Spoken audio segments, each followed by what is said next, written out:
ओम नमः शिवाय गुरवे सच्चिदानन्दमूर्तये निष्प्रपञ्चाय शान्ताय निरालम्बाय तेजसे।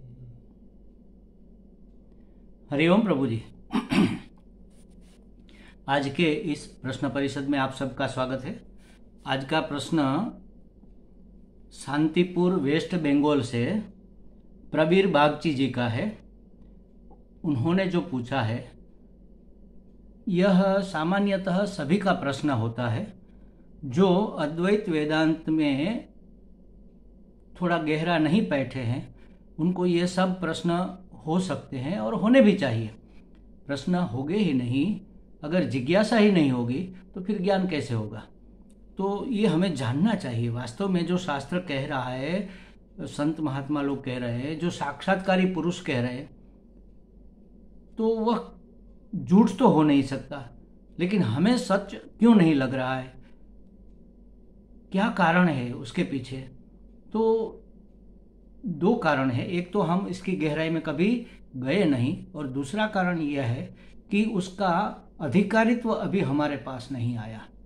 जैसे समझो कि आपको कलेक्टर के लिए एप्लीकेशन डालनी है, कलेक्टर की जॉब खुली है और पेपर में ऐड आया कि आप कलेक्टर के लिए, नहीं आता होगा शायद क्योंकि वो तो जीपीएससी द्वारा भर्ती होती है, ये तो एग्जाम्पल दे रहा है कि ऐड आया कि कलेक्टर के लिए जो भी क्वालिफाई है ये क्वालिफिकेशन उसकी फिक्स की गई है, एप्लीकेशन डालो। तो अगर मैं ग्रेजुएट भी नहीं हूँ तो मैं उसके लिए क्वालिफाइड नहीं हूँ, क्योंकि उसके लिए मुझे कुछ अधिकारित्व प्राप्त करना होता है। तो आत्म तत्व, परमात्मा तत्व जानने के लिए कुछ अधिकारित्व चाहिए। क्या अधिकारित्व चाहिए? सबसे पहले तो हमारे अंतःकरण में शुद्धि चाहिए।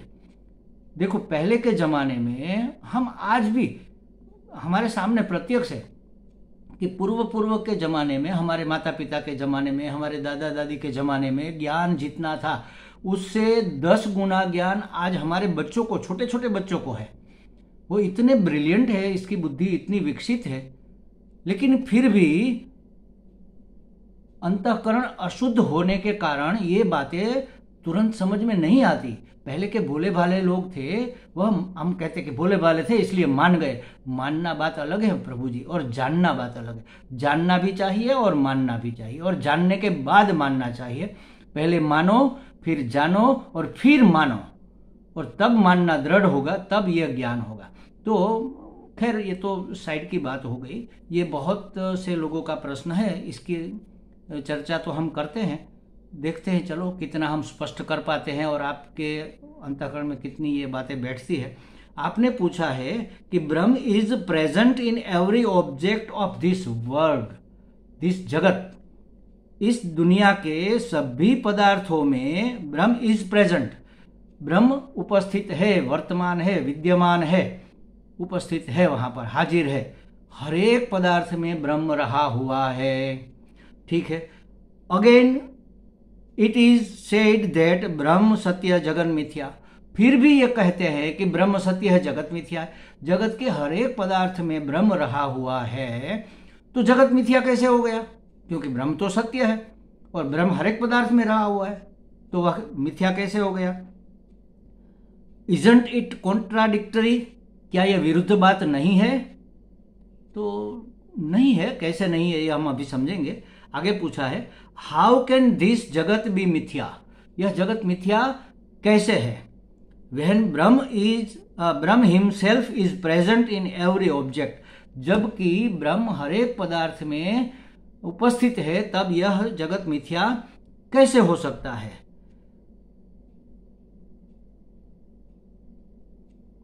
और कैसे जगत में? आपने लिखा है every object of this very जगत। वेरी माने ठोस जगत, नक्कर, जो हमारे सामने बिल्कुल ठोस दिखता है। अगर हम कहें कि ये सब मिथ्या है, ये मकान मिथ्या है, पुत्र पत्नी मिथ्या है, ये सब जो दिख रहा है मिथ्या है, तो अगर ये दीवार भी मिथ्या है तो आप इससे आर पार निकल जाओ। मिथ्या है तो आप जाने के लिए प्रयत्न करोगे तो सर टकराएगा, सर फूट जाएगा। कैसे मिथ्या है ये तो नक्कर है। तो नक्कर है उसका एक कारण अलग है, अलग ये है, ब्रह्म सत्य है ये तो ठीक है, जगत मिथ्या है यह कैसे? देखो प्रभु जी, मिथ्या का मतलब झूठा नहीं है, मिथ्या का मतलब बिल्कुल नहीं है ऐसा भी नहीं। मिथ्या का मतलब ये है कि हम जिसको जहाँ जैसा मान रहे हैं, जान रहे हैं, समझ रहे हैं, वह वहाँ वैसा नहीं है। फिर से एक बार कहता हूँ कि हम जिस पदार्थ को जहाँ मान रहे हैं, जैसा मान रहे हैं, वहाँ वह वैसा नहीं है तो सही लेकिन वैसा नहीं है और वहीं पर ही नहीं है। अब इसको समझो जरा। जैसे समझो कि हम अपने मित्रों के साथ बाहर निकले हैं घूमने के लिए, शाम का समय है और 8, 9, 10 बजे हुए हैं और अष्टमी का चंद्र है और रोड के ऊपर सब लाइटें प्रज्वलित है, तो सब कुछ दिखता है। हम थोड़ा एक तालाब के किनारे लाइटें लगी हुई है, घूमने के लिए बागीचा है, वहाँ पर हम घूम रहे हैं और उसी समय अचानक लाइट चली जाती है। तो लाइट तो चली गई लेकिन अभी अष्टमी का चंद्र है तो उजाला तो रहेगा, थोड़ा बहुत हमें दिखेगा। कोई हम सामने से कोई आता है, कोई पशु जैसे गाय आती है तो हमें लगेगा कि कोई प्राणी आ रहा है, लेकिन हम ठीक से उसको पहचान नहीं पाएंगे। सामान्य ज्ञान होगा कि प्राणी है, गाय बैल क्या है, गधा घोड़ा क्या है, ये पता नहीं चल रहा। या तो कह लो कि सिंह है तो गाय है, बैल है, भैंस है, ये पता नहीं चल रहा, लेकिन है पशु, उसको हम मनुष्य नहीं समझेंगे कि कोई मनुष्य आ रहा है। और अगर कोई मनुष्य हमें आकृति दिखे तो हम जान पाएंगे कि कोई मनुष्य आ रहा है। और आजकल तो पुरुष स्त्री के पहनावे में कोई फर्क नहीं रहा, पैंट शर्ट सब पहनते हैं, तो हम ये नहीं जान पाएंगे कि वह मनुष्य पशु पुरुष है या स्त्री है, एकदम वृद्ध है या थोड़ा ठीक ठाक है, मतलब 40-50 की उम्र का है, ये हम पता नहीं। ये विशेष ज्ञान हमें नहीं होगा। कौन रोकता है विशेष ज्ञान होने में? अंधेरा। अरे अंधेरा है तो दिखना नहीं चाहिए, नहीं, आधा अंधेरा आधा उजाला, मतलब कि ज्ञान तो है, हो रहा है, लेकिन पूरा नहीं हो रहा है। जब ज्ञान पूरा नहीं होता तो अज्ञान का एक और दूसरा रूप है। अब अंधेरा माने अज्ञान, अंधेरा आवृत करता है और विक्षेप भी पैदा करता है, मतलब उल्टा दिखाता है, होता है उससे मिलता जुलता कोई हमें कोई चीज दिखा देता है। जैसे समझो, ये तो ठीक समझे पशु प्राणी, और हम आगे चलते चले जा रहे हैं क्योंकि उजाला है, कोई ठोकर लगने का, खड्डा होने का तो कोई सवाल नहीं। उसी समय हमने देखा, अरे रास्ते पर सांप लेटा हुआ है, टेढ़ा मेढ़ा सांप है। रुक गए, दोनों मित्र रुक गए। हमारे सांप को देखकर हमारी सांसें फूल गई, हमारे रोंगटे खड़े हो गए, पसीना पसीना हो गए और चिल्लाने लगे, अरे भागो, दूर रहना, दूर रहना, सांप है, सांप है, सांप है। पलायन कर गए, या तो भाग गए या तो पलायन करने के लिए, और ढूंढने लगे, कुछ लाठी बाठी है तो उसको ठक ठक करके उसको वहां से भगाए। सब प्रवृत्ति शुरू हो गई, हमारे शरीर में, हमारे मन में इफेक्ट शुरू हो गई। अभी हम घबरा रहे थे, उसी समय अचानक लाइट आ गई, तो हमने देखा, अरे ये तो सांप नहीं है, ये तो रज्जू का टुकड़ा पड़ा हुआ है, रस्सी का टुकड़ा पड़ा हुआ है। अच्छा, ये रस्सी का टुकड़ा पड़ा है तो उसमें सांप हमें दिखा। तो अब देखो, सांप क्या था? रस्सी थी। सांप, जब हम सांप देख रहे थे, वास्तव में वह क्या था? वह रस्सी थी, रस्सी का टुकड़ा था, सांप नहीं था, लेकिन हमें सांप के रूप में दिख रहा था। अब ये रस्सी क्या है? सांप है क्या? नहीं है। रस्सी सांप नहीं है, सांप रस्सी था, अथवा है, समझ लो सांप रस्सी है। जो जानता है कि ये रस्सी पड़ी हुई, दूसरे दिन अगर किसी मित्र के साथ आएगा उसको भी सांप लगेगा, दिखेगा, लेकिन हमें नहीं दिखेगा क्योंकि हमें पता है। तो हमें लगेगा कि जो सांप है वही रस्सी है, हम कहेंगे सांप नहीं है, सांप है, वही रस्सी है। और लाइट होने से फिर पता चलेगा कि हाँ रस्सी है, वही सांप दिख रहे। तो जैसे समझो, एक और उदाहरण, कैसे ये विक्षेप होता है इसका उदाहरण हम समझते हैं। जगत हमें मिथ्या होते हुए भी सत्य क्यों लगता है, इसको समझ रहे हैं। एक अभिनेता है, समझ लो कि अमिताभ। अब उसको किसी प्रोड्यूसर ने काफ़ी पैसे ऑफर किए और कहा कि आपको ये भिखारी का रोल करना है, और उसने देखा कि चैलेंजिंग रोल है, बहुत बढ़िया है, मैं करूँगा। तो वह भिखारी का रोल कर रहा है। उसने वेश पहना है, फटे चिथरे हाल कपड़े, हाथ में टेढ़ी मेढ़ी लाठी का टुकड़ा और फटा हुआ ठिकरा जैसा उसका बर्तन भीख मांगने का, और बाल बिखरे हुए, यहाँ वहाँ गंदगी लगी हुई, चप्पल भी फटी पुरानी या तो है ही नहीं, और कहीं कहीं पर घाव भी लग गया है, वो आर्टिफिशियल घाव बना देते हैं। तो अब सिनेमा हम देख रहे हैं, हम पहचानते हैं अभिनेता को, अमिताभ बच्चन को पहचानते हैं, हमारा मित्र नहीं जानता उसको, उसने कभी उसकी फिल्म देखी नहीं, परदेश से आया है, या तो समझ लो कि किसी और भाषा का वो विद्यार्थी है। तो अब हम जानते हैं कि ये पूछेगा कि ये भिखारी कौन है, हम कहेंगे भिखारी अभिनेता है। अभिनेता कौन है? तो अभिनेता भिखारी नहीं है, वो तो करोड़पति है। अमिताभ भिखारी थोड़ी ही है, अमिताभ तो अभिनेता तो अब्जोपति करोड़पति है, धनवान है वो तो। लेकिन ये भिखारी अभिनेता है। देखा, जैसे हम अपने मुंह को दर्पण में देखते हैं, तो दर्पण में कौन है? हम है। हम दर्पण में नहीं, हम बाहर है। तो अंदर कौन है? मतलब कि हमारा अक्ष, हमारा प्रतिबिंब है। यहाँ तो प्रतिबिंब का पता चलता है, वहां वेश में पता नहीं चलता। आपने यहाँ लिखा कि परमात्मा हिमसेल्फ इज प्रेजेंट, हर एक पदार्थ में रहा हुआ है, वह हर एक पदार्थ बना हुआ नहीं है। अमिताभ ने वेश पहना भिखारी का, तो वह भिखारी बन नहीं गया, भिखारी दिख रहा है। बस उसी तरह परमात्मा ने विविध वेश धारण किए हैं, और हमारी नजर वेश तक ही जाती है। वेश माने नाम रूप, नाम रूप तक हमारी नजर जाती है। इस नाम रूप किसने धारण किए हैं? वह सच्चिदानंद परमात्मा। वहां तक हमारी दृष्टि, हमारा दर्शन, वहां तक हमारी समझ, हमारी सोच वहां तक नहीं जाती। हर एक रूप परमात्मा ने लिया है। रूप लिया है माने उसका वेश पहना है। जैसे अमिताभ ने भिखारी का रूप लिया, ऐसे इस जगत का हर एक पदार्थ परमात्मा है। लेकिन हम जगत किसको मानते हैं?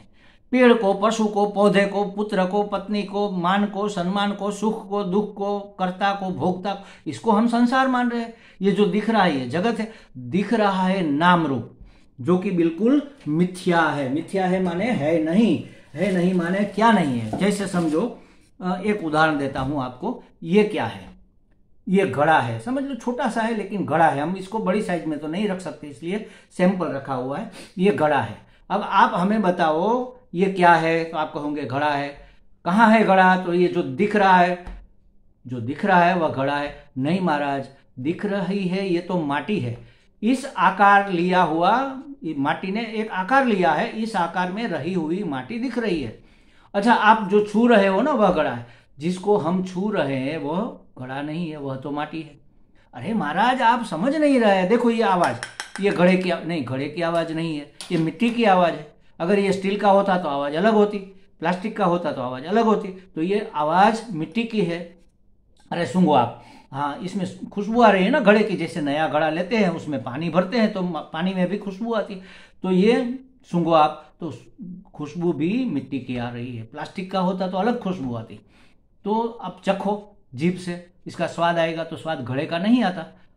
तो ये घड़ा नाम, और उस नाम का अर्थ जो ये पदार्थ है, रूप, नाम रूप कहां पर है ही नहीं। ये हमने व्यवहार के लिए इसको इस्तेमाल किया। हमारे पूर्व पूर्व पूर्व पूर्व पूर्व पूर्व के कभी किसी ने इसका नाम घड़ा दिया होगा। अगर किसी ने कहा होता कि इसका नाम घड़ा नहीं, इसका नाम गधा है, समझ लो, और हमें प्यास लगी है, तो हम क्या कहेंगे कि भाई गधे में से एक ठंडा गिलास पानी का भर दो। और बाहर होंची होंची होंची आवाज आ रही है तो कहेंगे गधा है। तो गधे को अगर हमने पहले से घड़ा कहा होता तो क्या कहते कि इस घड़े को हटाओ, यहां से आवाज कर रहा है। लेकिन आज अगर हम कहेंगे कि गधे में से पानी भर दो तो हंसी आएगी। ये हमने व्यवहार के लिए, जिसको व्यवहार सत्ता कहते हैं, व्यवहार सत्ता, सत्ता माने सत्य होना, व्यवहार को सत्य करने के लिए नाम रूप को अपनाया और उसको सत्य माना। नक्कर, आपने कहा वेरी जगत, ठोस दिख रहा है, नक्कर दिख रहा है। क्यों नक्कर दिख रहा है? हमारे सदगुरु जी स्वामी विदितात्मानंद जी महाराज, हमारे सदगुरु जी है, वह हमेशा कहते हैं कि किसी बात को कर कर कर कर करेंगे ना तो वो नक्कर हो जाएगी। जैसे हम कहेंगे कि इस कोने में भूत रहता है, वास्तव में है नहीं, लेकिन हम आप सबको कहेंगे कि इस कोने में भूत रहता है। 1 बार, 2 बार, 3 बार, 4 बार, 5 बार, एक ही झूठी बात 100 बार कही जाए तो वह सच्ची मान ली जाती है। तो आपके मन ने मान लिया कि हाँ भूत है, तो आप भी कहने लगे कि इस कोने में भूत है, फिर और 4 लोग कहने लगे इस कोने में भूत है। अब सबको जब भी रात को अंधेरे में, आधे अंधेरे में आएंगे तो वहां भूत नहीं है फिर भी दिखेगा। तो कर कर करते हुए बात नक्कर हो जाती है। यह जगत हमें नक्कर दिखता है, जन्मों से हम इसको नक्कर मान रहे हैं। कहाँ है घड़ा? जो नक्कर है वह तो उसका उपादान है। उपादान माने माटी है जिसने ये घड़े का आकार लिया है। तो उपादान इस जगत का परमात्मा है। परमात्मा ने इस जगत का वेश लिया हुआ है, इसलिए परमात्मा सत्य है। और जो नाम रूप हमें दिख रहा है वह मिथ्या है। मिथ्या है माने जो जहां जैसा दिख रहा है वह वहां वैसा नहीं है। हमें गाय दिख रही है, वास्तव में वह गाय नहीं है, गाय का वेश पहना हुआ परमात्मा है। हमें मित्र दिख रहा है, मित्र नहीं है, मित्र के वेश में परमात्मा है। शत्रु दिख रहा है, शत्रु नहीं है, शत्रु के रूप में परमात्मा। अरे शत्रु के रूप में, आतंकवादी के रूप में परमात्मा है? इतना बुरा है परमात्मा? नहीं, उसकी कुछ योजनाएं है, हमारे कर्मों का फल देना है उसको। तो कोई ना कोई रूप लेकर, कोई ना कोई निमित्त बनाकर वह आएगा और हमें स्वच्छ करेगा। स्वच्छ करेगा माने हमारे कर्मों का मैल छुड़ाएगा। जैसे कपड़ा मैला होता है, हम साबुन लगाकर घिसते हैं, वैसे ये घिसना ये हमारे कर्मों का फल हो गया। सुख का, सत्कर्मों का फल सुख होता है, दुष्कर्मों का फल दुख होता है। तो ये परमात्मा की योजना है कि धीरे धीरे धीरे हम सत्य को जाने, अपने आप को जाने, आत्मा सो परमात्मा जाने, ब्रह्मे सो पिंडे सो ब्रह्मांडे जाने। इसलिए उसने ये सब पूरा का पूरा खेल रचा है। हम भी परमात्मा है, हम वही है, परमात्मा ही हम हमारे रूप में बने हुए हैं। लेकिन अज्ञान के कारण, अज्ञान अंधकार है, अज्ञान के कारण विक्षेप हो रहा है, जो नहीं है वह दिखता है। तो कहने का मतलब ये जगत झूठा नहीं है, जगत तो है, सत्य है, परमात्मा के रूप में सत्य है, नाम रूप में सत्य नहीं है, सच्चित आनंद के रूप में सत्य है। देख लो ये घड़ा, अभी हमने उदाहरण लिया, तो इसको है इतना तो हमें क्रेडिट देना पड़ेगा कि यह है, तो इसका है पना उसको कहेंगे सत्य। अब कैसे पता चला है घड़ा है? तो अरे भाई भास रहा है, दिख रहा है, हमारे अनुभव में आ रहा है। तो भासमान होना, प्रकाशित होना, दिखना, समझ में आना, इसका बोध होना, इसका नाम है चित्त। तो ये है सत्य, ये भास रहा है चित्त, और कोई ना कोई काम का तो होगा, इसीलिए तो हमने रखा है, वरना फेंक नहीं देते। क्यों इसको संभाल के रखते? काम का है, उपयोगी है, माने प्रिय है, और प्रिय का अर्थ होता है आनंद। तो सत्य चित्त आनंद इसमें रहा हुआ है। ये परमात्मा, सच्चित आनंद परमात्मा का लक्षण है। ये पुरुष है कैसे आपने कहा, ये स्त्री है कैसे कहा, ये गाय है कैसे कहा? अरे ये गाय है, भैंस नहीं है। कैसे? गाय को यहाँ पर वो जो होती है ना गुदड़ी, ये इसको है, भैंस को नहीं होती, इसलिए यह गाय है। ये लक्षण, जिस लक्षण से वह व्यावृत हो जाए, जगत के अन्य पदार्थों से भिन्न हो जाए, यह उसका स्वरूप लक्षण होता है। तो परमात्मा को कैसे जाने? वह सत्य स्वरूप है, चित्त स्वरूप है, आनंद स्वरूप, ये उसके लक्षण है। तो आप किसी भी पदार्थ में देख लो, अस्ति भाति प्रिय रूपम नाम इत्यंश पंचकम, हर एक पदार्थ में ये 5 अंश रहे हुए हैं। अस्ति भाति प्रिय, सत्य चित्त आनंद, इसने नाम रूप का वेश धारण किया है। नाम रूप मिथ्या है, सच्चिदानंद मिथ्या नहीं है। तो जगत मिथ्या है का मतलब ये नहीं है कि सच्चिदानंद अस्ति भाति प्रिय मिथ्या। अस्ति भाति प्रिय तो हमें देखो, हमारे कई महात्मा लोग हो गए, कई भक्त लोग हो गए, उसको सब में भगवान दिखता था। कुत्ता रोटी लेकर भागा तो वो भगत जी उसके पीछे दौड़े, अरे कुत्ता भगवान ठहरो ठहरो ठहरो, आपके गले में ये खटकेगी, लाओ मैं घी लगा देता हूँ, चुपड़ देता हूँ। एक महात्मा के यहाँ से वहाँ चोर आया, चोरी करके जाने लगा, तो महात्मा पीछे दौड़े, अरे भाई ये 5 रुपये रह गए, चोर भगवान ठहरो ठहरो ठहरो, ये आप ये भी लेकर जाओ। चोर भगवान दिखता है हमें तो वृक्ष में, हमारे भारतीय लोगों को भगवान की कितनी कृपा है, वृक्ष में भगवान दिखते हैं। पीपल के वृक्ष की हम पूजा क्यों करते हैं? तुलसी की क्यों पूजा करते हैं? क्योंकि उसमें हमें भगवान दिखता है। मंदिर में हम शिवलिंग की पूजा करते हैं तो पत्थर हो, नर्मदा जी का पत्थर ही है। हम पत्थर की पूजा नहीं करते, पत्थर में प्रतिष्ठित सच्चिदानंद शिव भगवान की पूजा करते हैं। ये पिंडी लेकर आ गए गंडकी नदी से और हमने कह दिया कि ये विष्णु भगवान है, और हमने मान लिया विष्णु भगवान है, हम पूजा करते हैं उसकी शालिग्राम की। तो क्या हम पत्थर की पिंडी की पूजा करते हैं? नहीं, हम शालिग्राम में रहे हुए विष्णु की पूजा कर रहे हैं। तो कहने का मतलब ये है, नाम रूप मिथ्या है, इस नाम रूप में रहा हुआ सच्चिदानंद ब्रह्म है, वह सत्य है। ब्रह्म सत्य, जगन मिथ्या। जगत हम किसको कहते हैं? नाम रूप को कहते हैं। नाम रूप जिसने धारण किया है वो बन नहीं गया। गाय का रूप लिया तो गाय बन नहीं गया, अमिताभ भिखारी बन नहीं गया, उसने खेल के लिए, रोल करने के लिए यह रूप लिया है। तो इस तरह से महाराज जगत मिथ्या है, वास्तव में जगत जैसी कोई चीज नहीं है वह परमात्मा ही है। जो भी है, व्हाट इज ईश्वरा। हमारे दादा गुरु, हमारे पूज्य गुरुदेव कहते थे, स्वामी दयानंद सरस्वती जी, व्हाट इज ईश्वरा। जो भी है परमात्मा है। परमात्मा के सिवा, ईश्वर के सिवा, परमेश्वर के सिवा और कुछ भी नहीं है। जिस रूप में चाहे दिखे, जिस प्रकार का अभिनय करे, हमें जान लेना है कि इस रूप में परमात्मा है। अगर यह जान लिया तो हो गया, हम ब्रह्मास्मि, सब ब्रह्म है और मैं भी ब्रह्म हूं, आप भी ब्रह्म है। हमें लगता है प्रवीर जी को कुछ स्पष्टता हो गई होगी। हरि ओम। अगर कोई और भी प्रश्न है तो आप हमें व्हाट्सएप पर भी सेंड कर सकते हैं। आपका नाम और आपके गांव का नाम हमें बताना होगा, ताकि हम इसमें बोल सके कि इस गांव से, इस शहर से, इस राज्य से इस भाई ने, इस बहन जी ने ये प्रश्न किया है। और इसकी चर्चा हम ये प्रश्न परिषद में करेंगे। इसको फेसबुक पर भी डालते हैं और हमारी चैनल को आप सब्सक्राइब भी कर सकते हैं, कर लेना चाहिए। बहुत सारे प्रश्न ऐसे आते हैं जो हमारे लिए समझना जरूरी होता है। हमें लगता है काफ़ी चर्चा हो गई। ओम हरि ओम।